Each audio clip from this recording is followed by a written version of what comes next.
എനിക്ക് കഴിക്കാനൊന്നും തോന്നുന്നില്ല. എന്നാ ആപ്പിളോ ഓറഞ്ച് ജ്യൂസോ വാങ്ങിച്ചോണ്ട് വരാം. ഉഷേ വാ.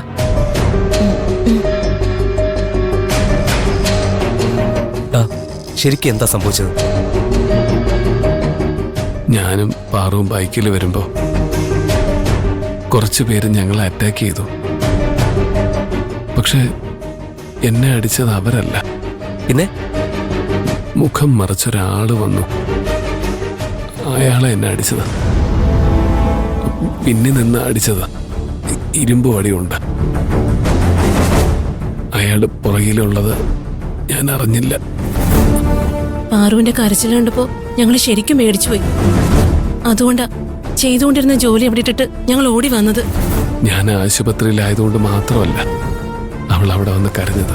പിന്നെ അമ്മ അവളെ വഴക്ക് പറഞ്ഞു. അമ്മ എന്തിനാ പാറുവിനെ വഴക്ക് പറഞ്ഞത്? അവളെയും കൊണ്ട് ബൈക്കിൽ പോകുമ്പോഴല്ലേ അറ്റാക്ക് ഉണ്ടായത്.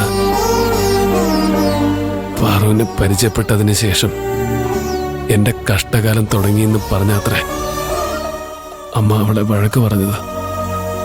കൂടുതൽ അറിയണമെങ്കിൽ ദർശനോട് ചോദിച്ചാൽ മതി. പാറുവിനെ കൊല്ലാൻ വന്ന മയക്കുമരുന്ന് ടീമാണ് പ്രിയഞ്ചേട്ടനെ തല്ലിയതെന്ന് അമ്മയ്ക്ക് മനസ്സിലായിട്ടുണ്ടാവും. പാറുവിനെ കൊല്ലാനല്ല അവര് വന്നത്. പിന്നെ എന്നെ കൊല്ലാൻ തന്നെയാ. മുഖം മറച്ച് വന്നവൻ അറ്റാക്ക് ചെയ്തത് എന്നെ മാത്രമാ. ആരായിരിക്കും അത്? അരവിന്ദ് സാർ ആയിരിക്കോ? അരവിന്ദ് സാറോ? അരവിന്ദ് സാറും പ്രിയഞ്ചേട്ടനും തമ്മിൽ വഴക്കുണ്ടായില്ലേ? പ്രിയഞ്ചേട്ടന്റെ ഷർട്ടിന് വരെ അരവിന്ദ് സാർ പിടിച്ചില്ലേ? അതിന്റെ ബാക്കിയായിരിക്കോ ഇത്? വായിൽ വരുന്നതെല്ലാം വിളിച്ച് പറയില്ലേ സോസു. അരവിന്ദ് സാറിന് പ്രിയനോട് ദേഷ്യം ഉണ്ടെങ്കിൽ ആദ്യം ജോലിന്ന് പറഞ്ഞോടെയല്ലേ ചെയ്യാ. ആരായാലും ഞാൻ അതിന്റെ കണക്ക് തീർത്തിരിക്കും. ഞാൻ ദർശനെ ഒന്ന് കാണട്ടെ. അമ്മ പാറുവിനോട് എന്ത് പറഞ്ഞ ദേഷ്യപ്പെട്ടതെന്ന് അറിയണമല്ലോ.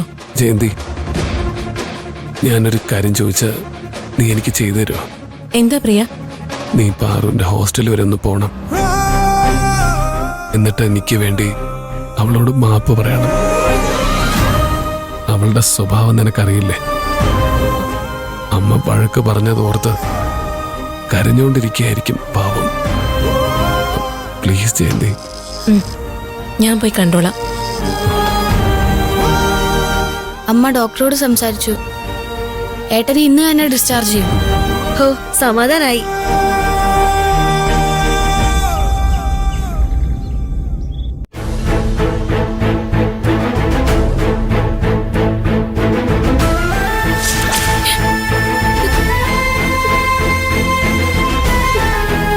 നീ ഇനി അവനെ കാണുമോ മിണ്ടോ ചെയ്യണ്ട്. വീണ്ടും നീ അവനുമായി കൂട്ടുകൂടി നടന്നു എന്ന് ഞാൻ അറിഞ്ഞ കൊന്നുകളയും നിന്നെ ഞാൻ.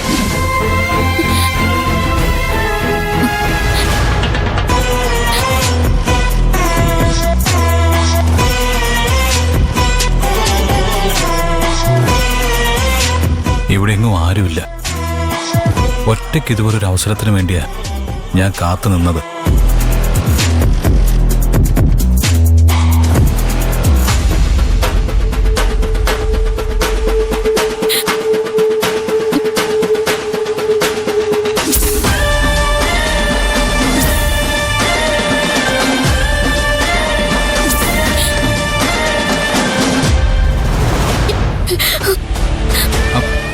പേടിക്കണ്ട പാർവതി, ഇത് ഞാനാ.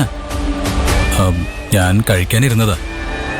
പക്ഷെ കഴിക്കാൻ അങ്ങോട്ട് മനസ്സ് വരുന്നില്ല. കരയുന്ന പാർവതിയുടെ മുഖം തന്നെ മനസ്സിൽ. പാർവതിയും ഒന്നും കഴിച്ചിട്ടുണ്ടാവില്ലല്ലോ. ഇത് കഴിക്കേ. വേണ്ട. അങ്ങനെ പറഞ്ഞാൽ പറ്റില്ല. ഈ അവസ്ഥയിൽ ഒന്ന് സമാധാനിപ്പിക്കാൻ പോലും ആരുമില്ല എന്നുള്ളൊരു സങ്കടം ഉണ്ടാവും പാർവതിയുടെ മനസ്സിൽ. ഞാനുണ്ട് പാറു, പാറുവിന് ഞാനുണ്ട്. പാറുന്ന ഞാൻ വിളിച്ചത്.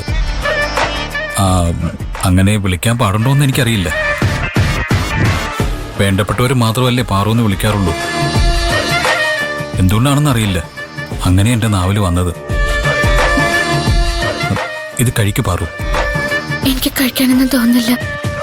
തൊണ്ടയിൽ നിന്ന് ഇറങ്ങുന്നില്ല. എന്നാ കുറച്ച് വെള്ളമെങ്കിലും കുടിക്ക് പാറു. നന്ദൻ പോയിക്കോളൂ. എനിക്ക് കുറച്ച് സമയം ഒറ്റയ്ക്കിരിക്കണം. ഈ അവസ്ഥയിൽ പാർവതിയെ തനിച്ചാക്കിട്ട് ഞാൻ പോകാനോ?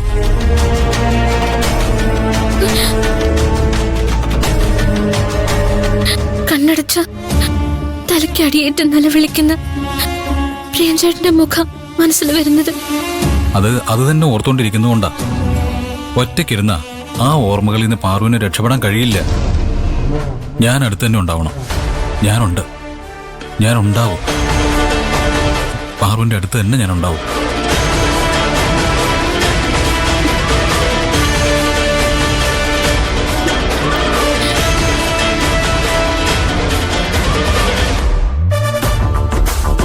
പാർവതി,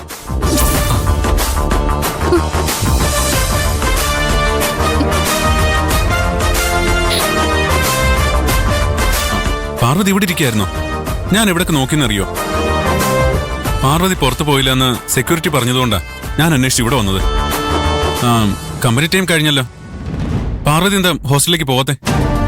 സമയം പോകുന്നൊന്നും ഞാൻ അറിയുന്നില്ല കൈലാഷ് സർ.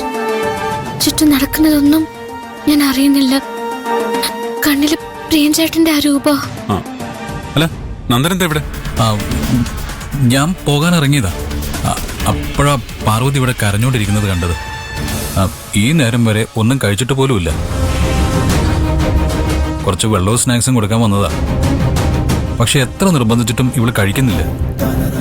എന്നാ നിങ്ങൾ സംസാരിച്ചേക്ക്. ശരി.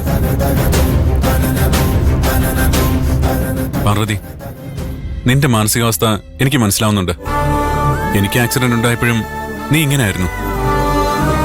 എനിക്കത് സംഭവിച്ചത് നീ കാരണമാണെന്ന കുറ്റബോധമായിരുന്നു നിനക്ക്.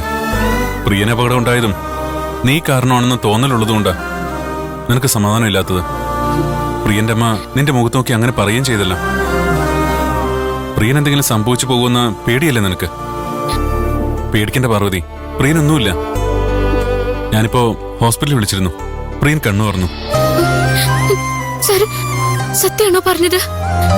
അതോ എന്നെ സമാധാനിപ്പിക്കാൻ പറയുന്നതാണോ? അല്ല പാർവതി, ഞാൻ സത്യം പറഞ്ഞത്. എന്റെ കൃഷ്ണ, എന്നാലും പൊയ്ക്കോട്ടെ സർ. ഈ കരയുന്ന മുഖത്തോടെ പാർവതി പോയാ എനിക്ക് സമാധാനം കിട്ടില്ല. പ്രിയന് കുഴപ്പമൊന്നുമില്ലെന്ന് മനസ്സിലായില്ലേ? ഇനി എന്തിനാ കരയുന്നേ? എന്റെ മുഖത്ത് നോക്കി ഒന്ന് ചിരിച്ചിട്ട് പോയാ മതി. ചിരിക്ക് പാർവതി.